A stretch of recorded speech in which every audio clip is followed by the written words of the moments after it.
तेन निर्देशात् साधन भक्तिरेव अन्यत्रापि तत् फलतयो उदाहृताच्च तत्परम्।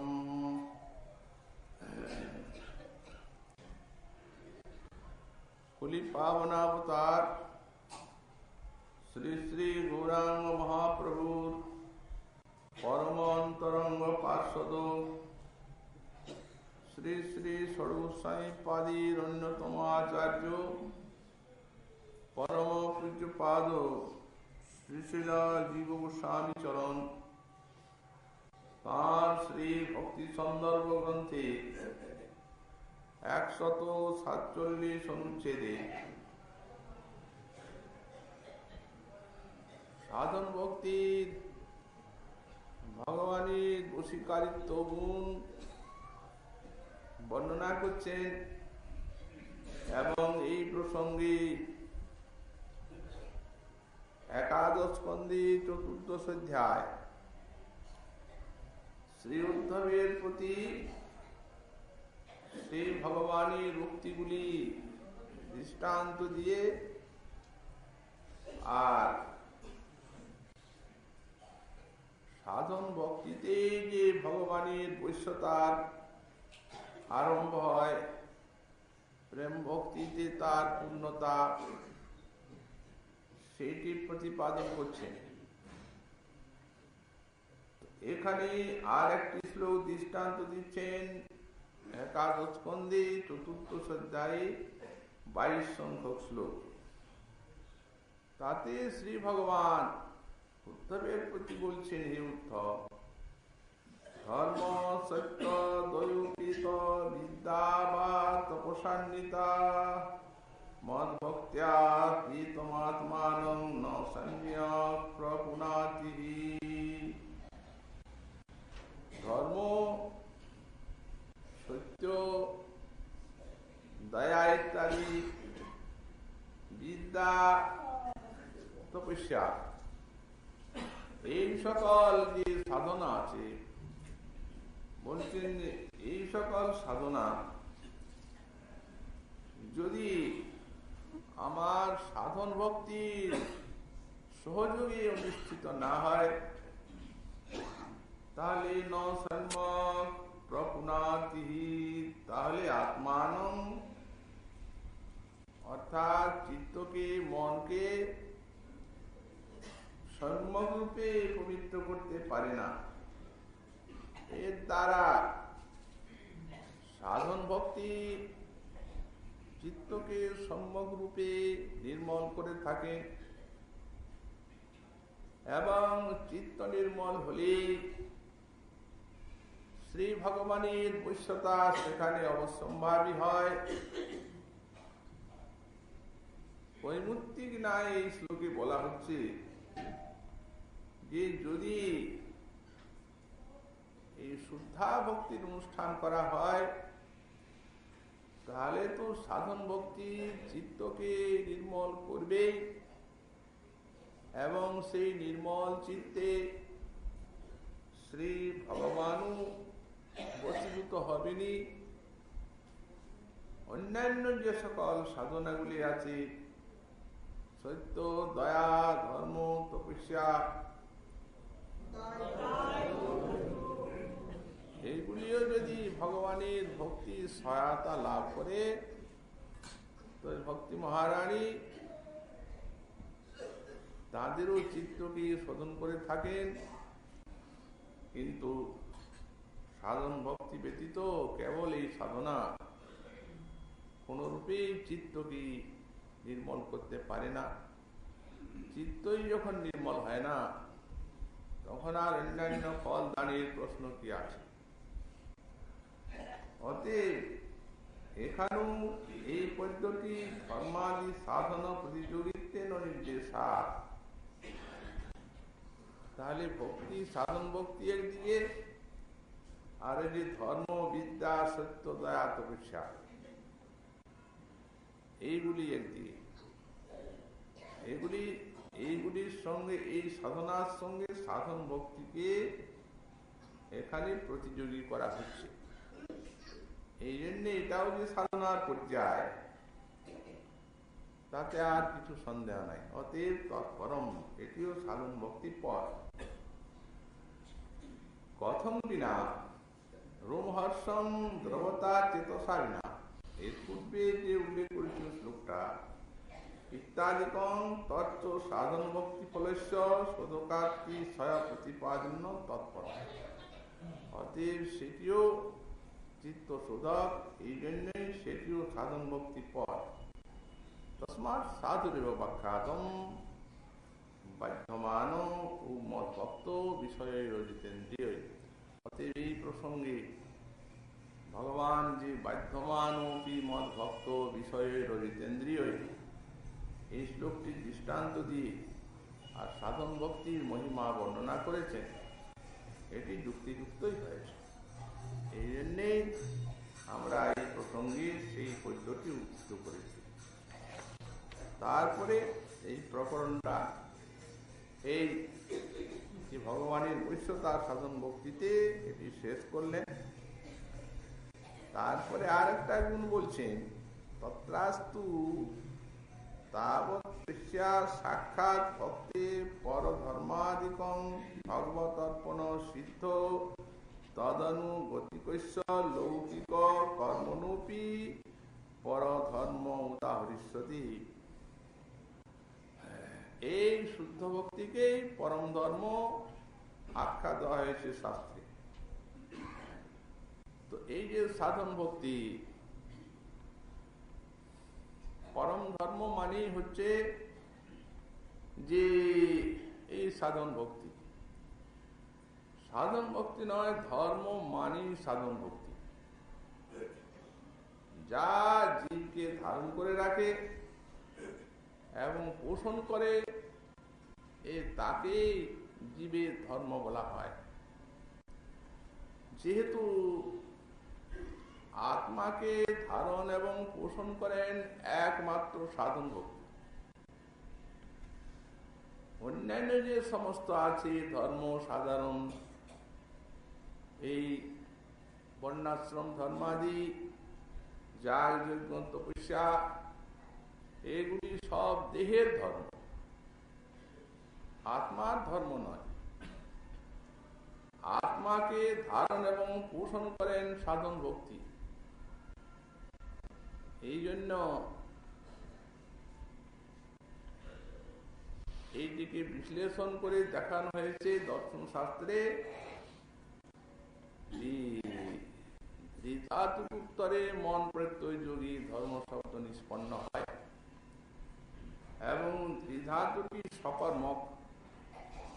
তাই ওর উত্তরে যে মন প্রত্যয়টি লাগে, সেটি কর্তৃবাচ্যে এবং করণ বাচ্যেই প্রযুক্ত হয়। যখন কর্তৃবাচ্যে মন প্রত্যয়টির প্রয়োগ হয়, তখন ধর্ম শব্দের অর্থ হবে ধারণ করে রাখে যে, বা ধারণ করে যে। আর যখন করণ বাচ্যে লাগবে প্রত্যয়টি, তখন অর্থ হবে ধারণ করা যায় যা তা। এই দুটি ধর্ম শব্দের অর্থ পাবে। দৃষ্টান্ত স্বরূপ বলা হয়েছে, যেমন জল,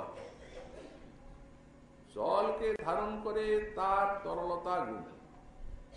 যতক্ষণ জল ততক্ষণ তরল। সেই জল যদি উষ্ণ হয়ে বাষ্প হয়ে যায়,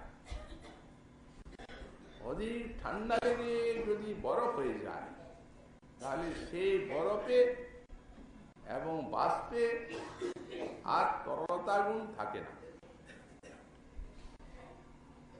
যে উপায়ের দ্বারা পুনরায় সেই বাষ্পকে এবং বরফকে তরল জলে পরিণত করা যায়, সেটি হবে জলের ধর্ম। ধারণ করে রাখে যে, ধারণ করা যায় যাহা তার। অর্থাৎ বরফে উষ্ণতা লাগলে ওটা তরল জল হয়ে গেল, বাষ্পে ঠান্ডা লাগলে ওটা তরল জলে পরিণত হয়ে গেল। তেমনি দাসভূত হরে এবং নান্যশৈব দাস, জীবের স্বরূপ হয় কৃষ্ণের নিত্য দাস। তো সেই ঠান্ডা লেগে যেন তরল জল বরফ হয়ে গেল, তেমনি এই মায়ার সত্য লেগে কৃষ্ণ বহির্মুখ জীবের সংসার বন্ধন হয়ে গেল। তো সুতরাং যে উপায়ের দ্বারা কর্তৃবাচ্য তো হচ্ছে ধারণ করে জীব, তাহলে জীবকে ভগবানের ভক্তি ধারণ করে রাখে স্বরূপ। আর করণবাচ্য হচ্ছে যে উপায়ের দ্বারা জীব পুনরায় ভগবত দাস্য ফিরে পান, সেই উপায়টি হবে জীবের আসল ধর্ম। তো জ্ঞান কর্ম যোগে কবু নহে কৃষ্ণ বস, কৃষ্ণ বস হেতু এক প্রেম ভক্তি রস। সুতরাং ভক্তির দ্বারাই জীব নিজের বিস্মৃত যে ভগবত দাস্য, ভগবানের সেবা, সেটি ফিরে পেতে পারে, এছাড়া অন্য কোনো উপায় পাবে। এই জন্য ভক্তি, সাধন ভক্তি জীবের ধর্ম। তবে পরম ধর্ম, এই পরম শব্দটি এই জন্যই দেওয়া হয়েছে বিশেষণ, যে চার যজ্ঞ, তপস্যা, দান, দয়া, বর্ণাশ্রম, এগুলি ধর্ম নামে চলে। সুতরাং যদি একটা পরম শব্দ না দেওয়া যায়, তাহলে ভক্তির যে বৈলক্ষণ্য ওগুলির থেকে সেটা বোঝা যায়। আর ছাড়া ধর্ম বলতেই ভক্তি। তো সুতরাং অন্যান্যগুলি চিত্তকে শোধন করারই শক্তি নাই, তো আর কৃষ্ণ দাস্য কি দেবে? এই জন্য এখানে যে বলা হচ্ছে যে ভক্তি সাক্ষাৎ পরম ধর্ম, বস্তুতা থাক, কিন্তু এই যেগুলি এই জগতে নিষ্ফল কর্ম, সেগুলিও যদি ফল কামনা না করে কৃষ্ণে অর্পণ করা যায়, সেগুলিও পরম ধর্মরূপে পরিণত হয়। ভক্তির তো শক্তি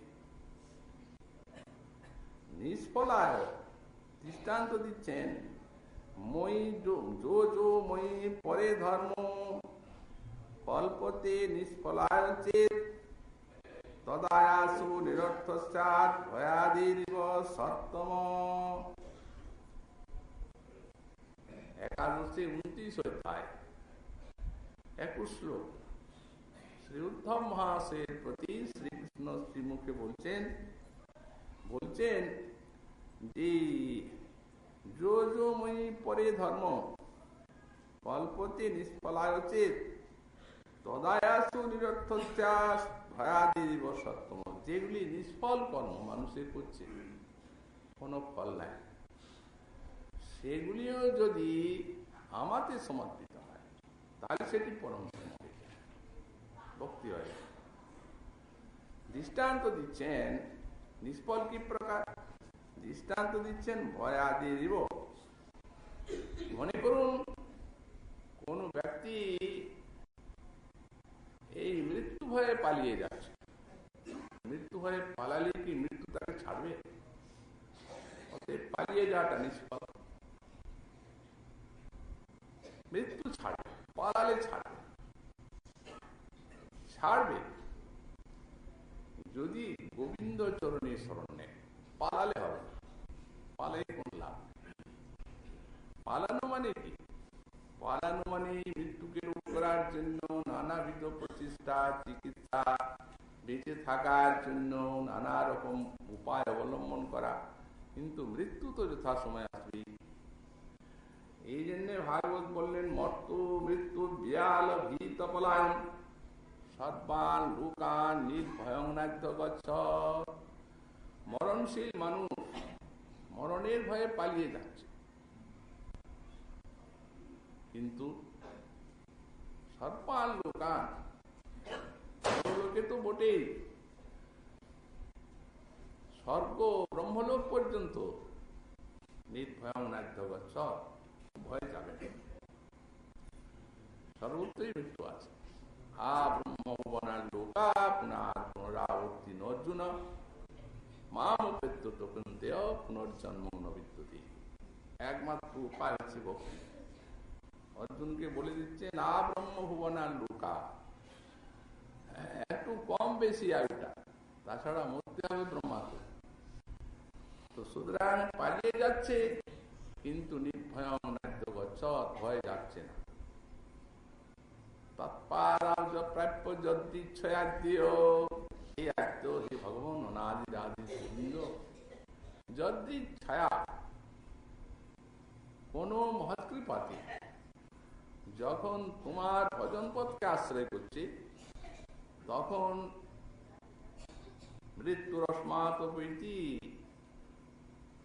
পেছন দিকে দেখছে আর মৃত্যুরূপ সব সর্বটা নাই, পালিয়ে গেছে, তখন নির্ভয় হয়ে গেল।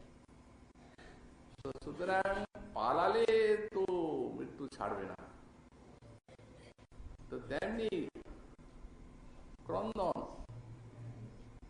আত্মীয় স্বজন মরে যাচ্ছে, তার জন্য লোকে কাঁদে, কিন্তু কাঁদলে একটু ফিরে আসবে, তাহলে কাঁদাটা নিষ্ফল। তো বললেন লীলা দৃষ্টান্ত, তেমনি মানুষ যত কিছু কর্ম করছে ভক্তি ছাড়া সব নিষ্ফল, আত্মার কাজে কোনটা লাগবে। যত বিধতার চেষ্টা আছে হলো কি, এই যে যা বললেন ধর্ম, দান, দয়া, তপস্যা, আসলে আত্মার কাজ কোনটা করবে না। এটা একটা দৃষ্টান্ত দেওয়া হলো ভয়াদি। ভগবান দৃষ্টান্ত দিচ্ছেন, এই আত্মীয় স্বজনের জন্য শোক, ফিরে আসবে না, মরণের জন্য ভয়, পলায়ন, মৃত্যু হবে। কিন্তু এই যে নিষ্ফল যে কর্মগুলো, সেই কর্মগুলো যদি আমাকে নিষ্কাম ভাবে অর্পণ করা হয়, তো সেগুলি পরম ধর্ম হয়ে যায়, সেগুলি সাধন ভক্তি হবে, এবং আমার চরণে ভাব বা প্রেম জাত করাবে। বুদ্ধিমানের কর্তব্য। তাহলে তারপরে ওই শ্লোকটা বলছেন, এইটা সংযুক্তি, এসা বুদ্ধিমতা বুদ্ধি মনীষা মনীষাং তৎসত্যম ঋতেনঃ মর্তুমাপ্নুতি মামৃতম। অতএব এই জগতে কে বুদ্ধিমান, কে মনীষী? এসাং বুদ্ধিমতা বুদ্ধি মনীষা চ মনীষিণা। এইটি বুদ্ধিমান গণের বুদ্ধিমত্তার চরম, এবং মনীষীগণের মনীষার শেষ। কোনটা? এই যে বৃথা বস্তুগুলিকে, তৎসত্যম নিতেনেহ মর্তুমাপ্নোতি মামৃতম, এই বৃথা অসত্য বস্তুর বিনিময়ে একটা ধ্রুব বস্তুকে অর্জন করে নেওয়া, এর থেকে আর বুদ্ধিমত্তার কাজ কি আছে? সব অধ্রুব, দেহদৈহিকাদি সব মিথ্যা। এই অধ্রুব ক্ষণস্থায়ী বস্তুর দ্বারা কিন্তু এই দেহে ধ্রুব বস্তু অর্জন করা যায়। সাধন ভক্তি পরম ধর্ম হয়ে যাচ্ছে, প্রেম হবে। অতএব যারাই ভক্তি পথকে আশ্রয় করেছেন, সাধন ভক্তি, তারাই বুদ্ধিমান গণের শ্রেষ্ঠ, এবং তারাই যথার্থ মনীষী। যেই জন কৃষ্ণ ভজে সে বড় চতুর। এখন আমাদের ব্যাখ্যাকার বিশ্বনাথ চক্রবর্তী পাল, তিনি খুব রসিক কবি, রসিক ব্যাখ্যাকার। উনি এই শ্লোকের ব্যাখ্যায় একটা মানে জগতের মানুষের পক্ষ হয়ে কতগুলি বিচার স্থাপন করে নিজের পক্ষকে স্থাপন করছে। বললেন, যদি কেউ বলেন মহাশয় ভক্তি কে দেখে, চোখে দেখা যাচ্ছে অর্থ সম্পদ এগুলি আনন্দ দেয়, তা না হলে জীব দরিদ্র হয়ে যায়। অতএব আমি বলি যে যারা এই জগতে একটা কপর্তক দিয়ে, 1 পয়সা দিয়ে আজ যারা 100 টাকা রোজগার করতে পারে তারা হচ্ছে বুদ্ধিমান। উনি বলছেন যে ঠিক আছে, আমি আপনার দিকে, আচ্ছা আমার কথার উত্তর দিন। আপনি বলছেন 1 পয়সা দিয়ে আর 100 টাকা রোজগার করে সে বুদ্ধিমান। আচ্ছা 1 পয়সার বিনিময়ে যে 1000 টাকা রোজগার করে, বললেন সে তার থেকে বেশি বলতেই হবে। আচ্ছা 1 পয়সার বিনিময়ে যে 1,00,000 টাকা রোজগার করে, সে তার থেকেও বেশি। আর 1 পয়সার বিনিময়ে যে একটা রাজ্য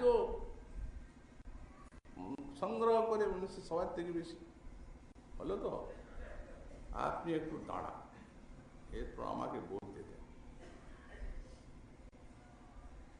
এই যে দেহ অধ্রুব, এ তো নষ্ট হবে, বার্ধক্যে জরাগ্রস্ত, কোন একটা বৃদ্ধ জরাগ্রস্ত হয়ে মরণোন্মুখ শুয়ে আছে। তখন যদি কোনো প্রতিবেশী তাকে দেখতে আসে, কুশল প্রশ্ন করতে, কেমন আছেন, আর কি বলবো আপনাকে, আপনি আমার বন্ধু, অতএব এখন খুব কষ্ট হচ্ছে, আর এরা তেমন দেখে শুনে না, অতএব এই দেহটাকে যদি আপনি 1 পয়সার বিনিময়ে কিংবা বিনা পয়সায় যদি আপনি কিনে নেন, আপনার ঘরে নিয়ে যান, তাহলে আমি রক্ষা পাই। উনি কি বলবেন, মহাশয় এই আপদটাকে আমি নিয়ে যাব কেন, কি করবো আমার ঘরে নিয়ে, সেখানেও তো আপনি খাটিয়ায় পায়খানা করবেন।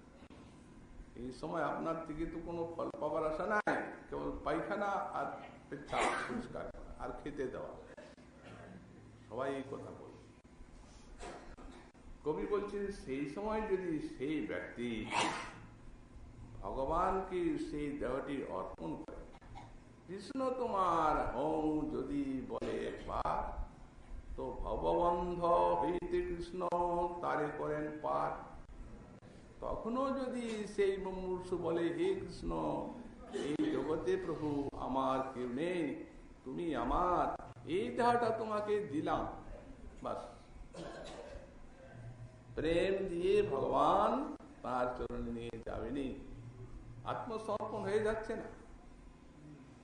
সুতরাং আমি বলছি যে বিনা পয়সায়, আপনি বলছেন 1 পয়সা, বিনা পয়সায় যদি কেউ ভগবত রাজ্যে যে অমরত্ব লাভ করে, তাহলে কোনটা মনীষী এবং কোনটা বুদ্ধিমত্তা? মুখের কথা নয়, দৃষ্টান্ত দেওয়া আছে।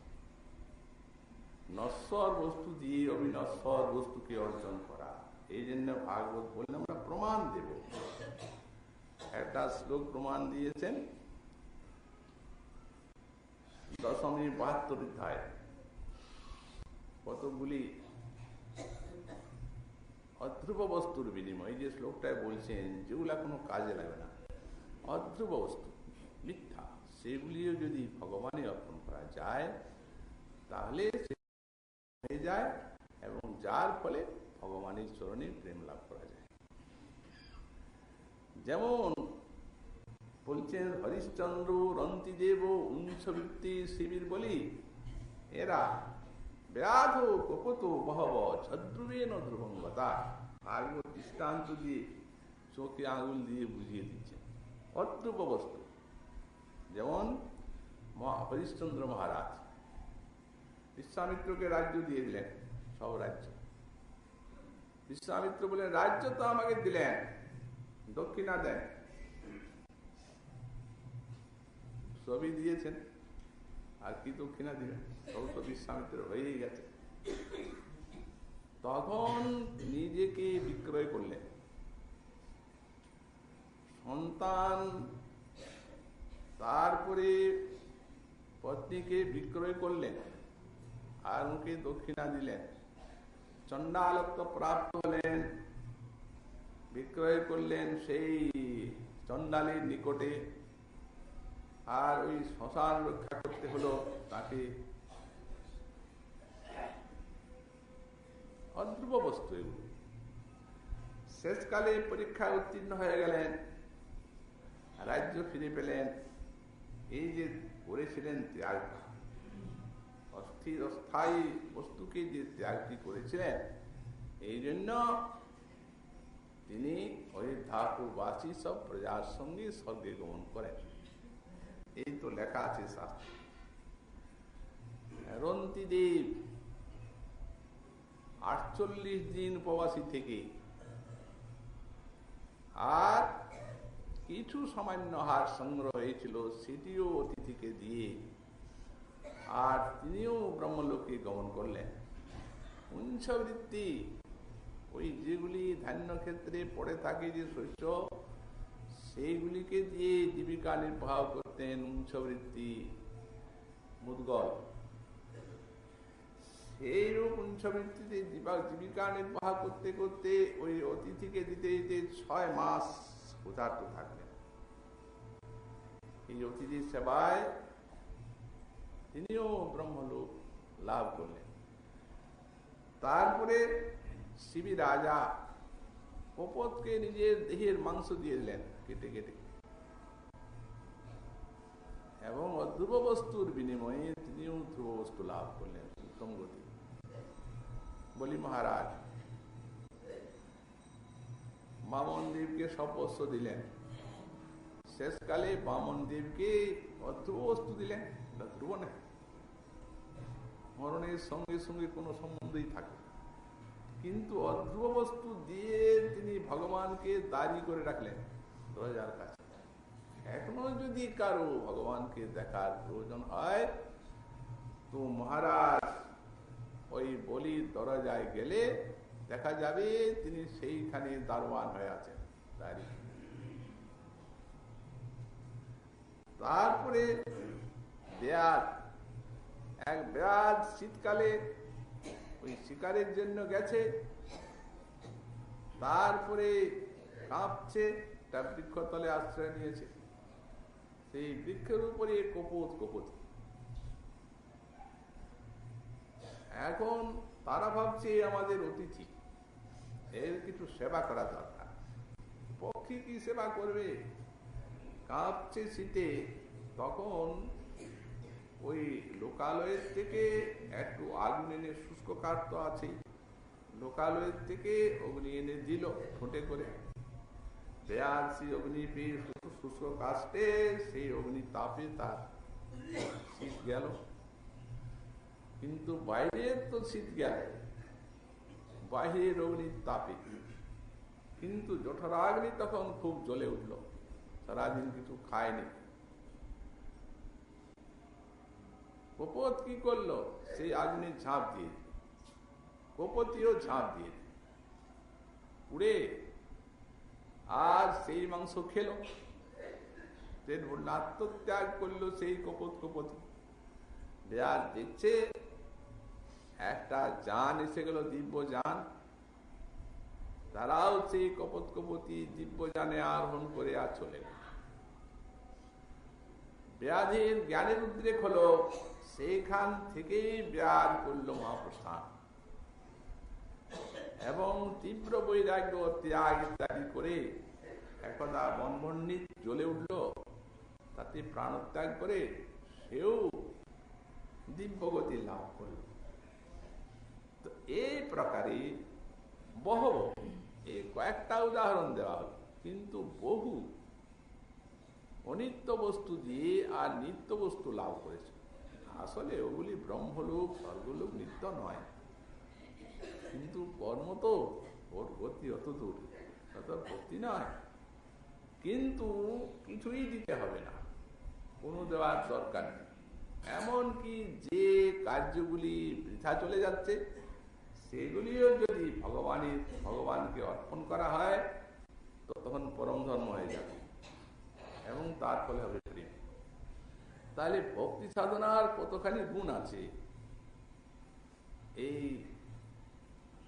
নশ্বর এই জগতে, এখন তাই বুঝে দেখতে হবে। তো এই জন্যে বলছেন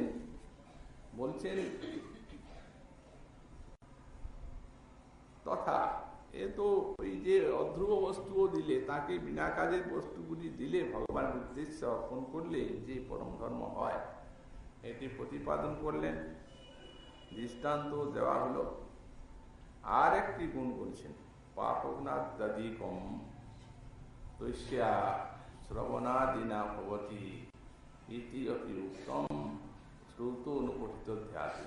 আচ্ছা, আমরা এর পূর্বে আলোচনা করেছেন পাপ নাশ, সাধন ভক্তির পাপ নাশ, এটাও আলোচনা করেছেন এর আগে। তো বলছেন সাধন ভক্তির পাপ নাশ নয়, ওটা তো আছে। তাছাড়াও এই যে সাধন ভক্তি, শ্রবণ কীর্তন আদি যে ভাগবত ধর্ম, ভক্তি ধর্ম,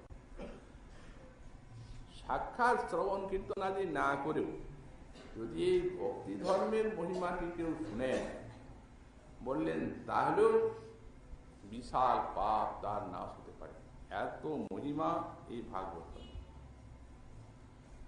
সেই বসুদেব মহাশয়ের নিকটে নারদের যে উক্তি, সেই শ্লোকটি এখানে উদ্ধৃত করছে।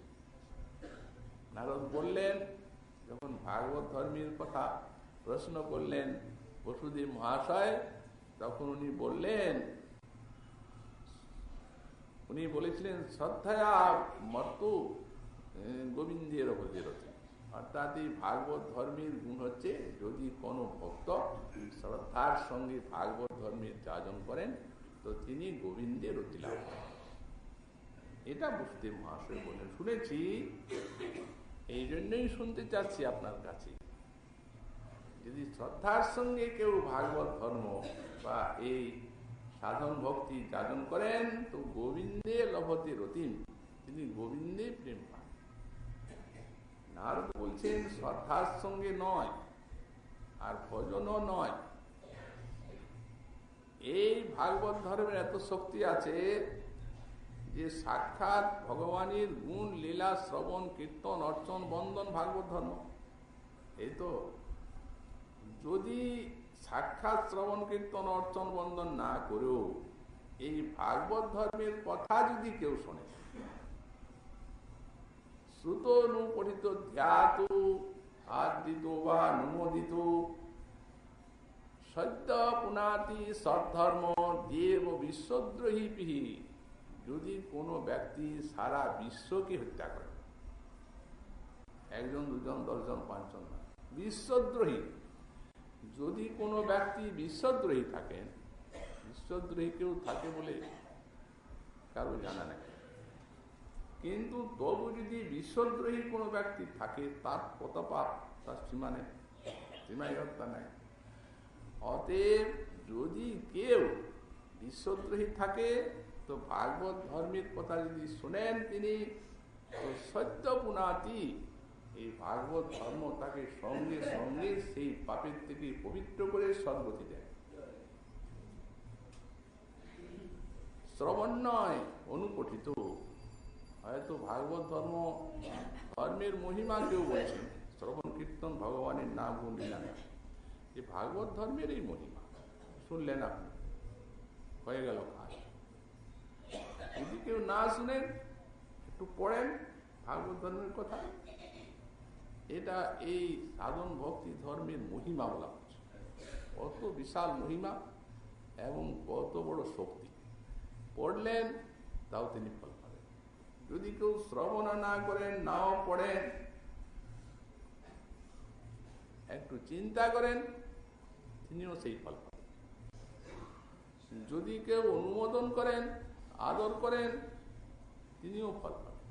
ভালো শুনতেও হবে না, আর পড়তেও হবে।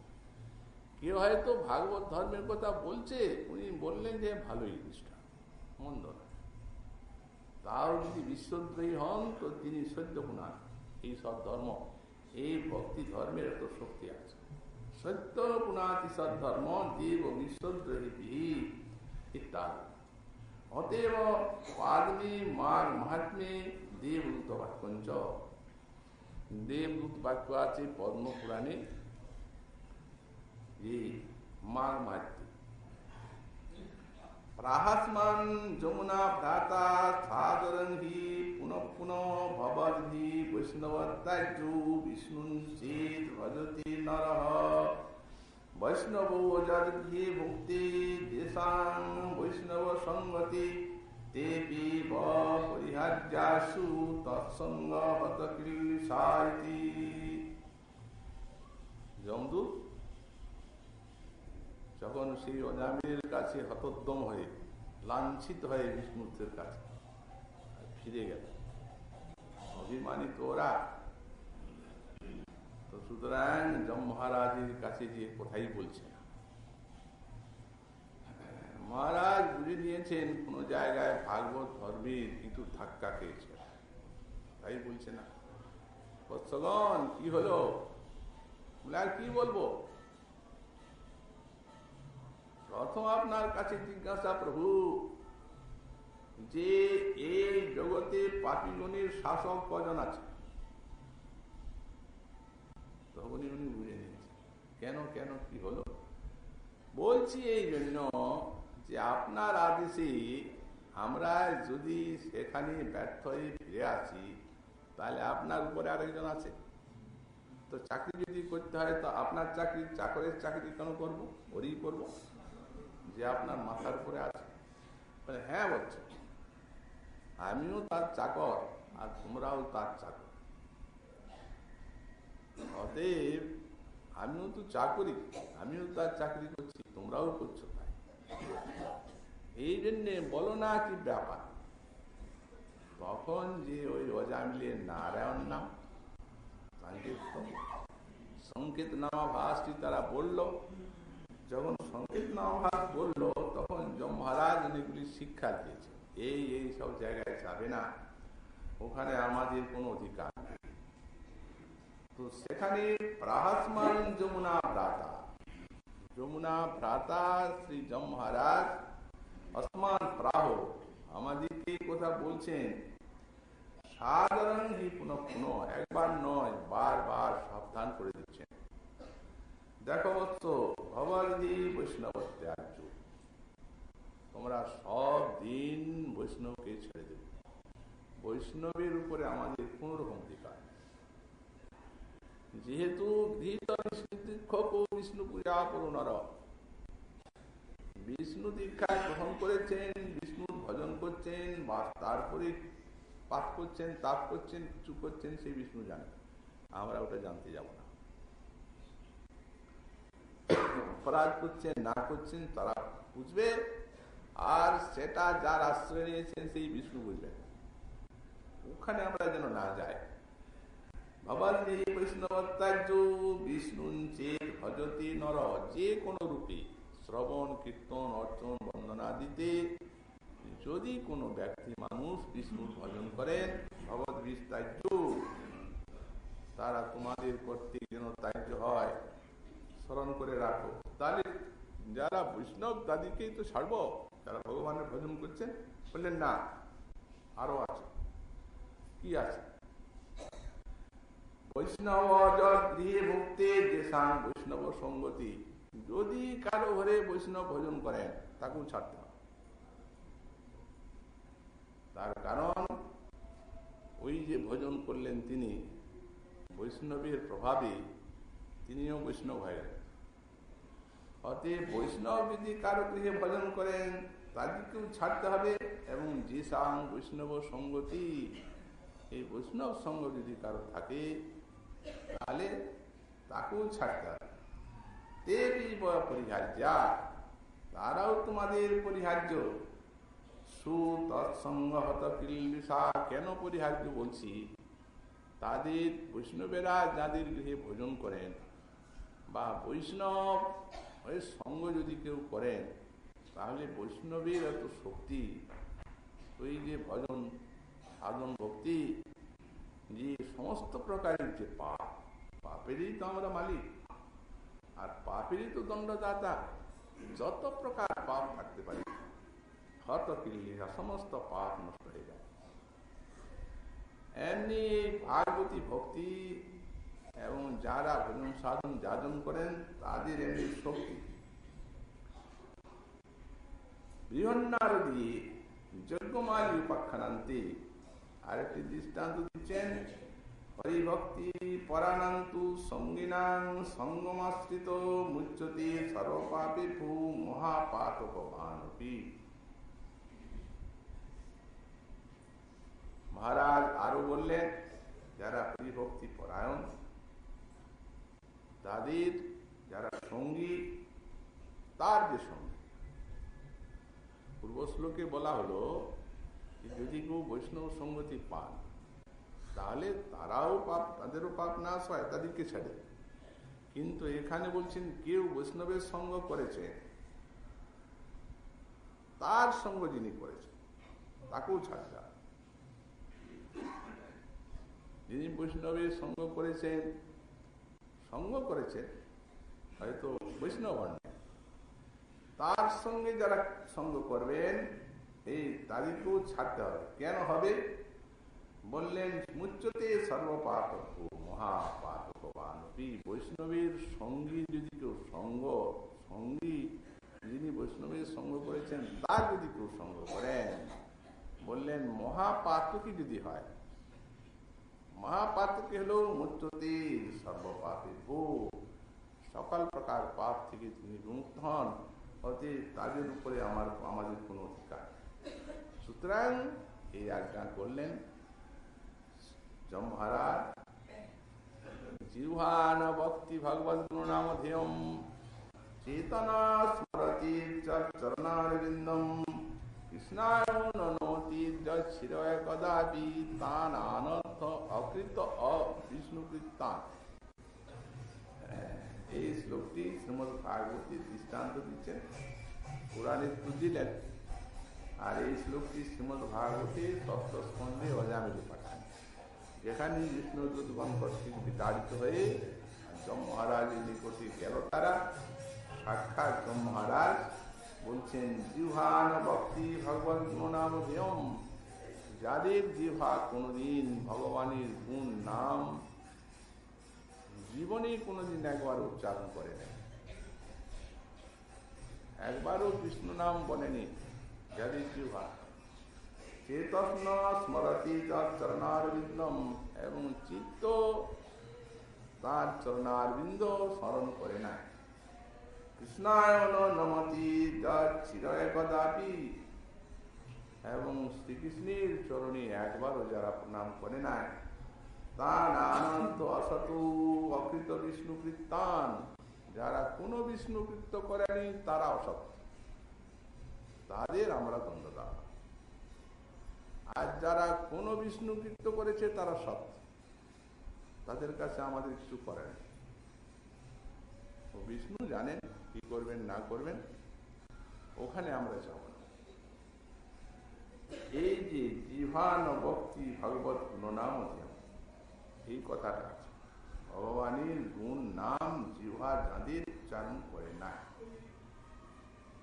যদি মুখ হয় কেউ বোবা হয়, নাম এবং এই ভগবানের কথা বলার শক্তি না থাকে, তো না থাকলে যদি চিত্তটাও কোনো সময় ভগবানের একবার স্মরণ, নাম কি গুণ কিছু একটা স্মরণ করে,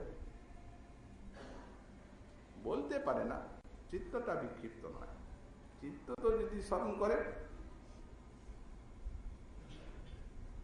কেননা সেই অরবিন্দ নেত্রম ভগবানের যদি গুণ লীলা স্মরণ করে, বলেন মনে করুন চিত্তটাও বিক্ষিপ্ত আছে, বোবাও আছে, শুনতেও পায় না, আর চিত্তটাও বিক্ষিপ্ত আছে, বললেন কৃষ্ণানমতি চিরয় কদাপি, যদি সে কোন প্রকারে মাথাটি কৃষ্ণের চরণে একবার নয়, তাহলে তাকেও ছাড়তে হবে।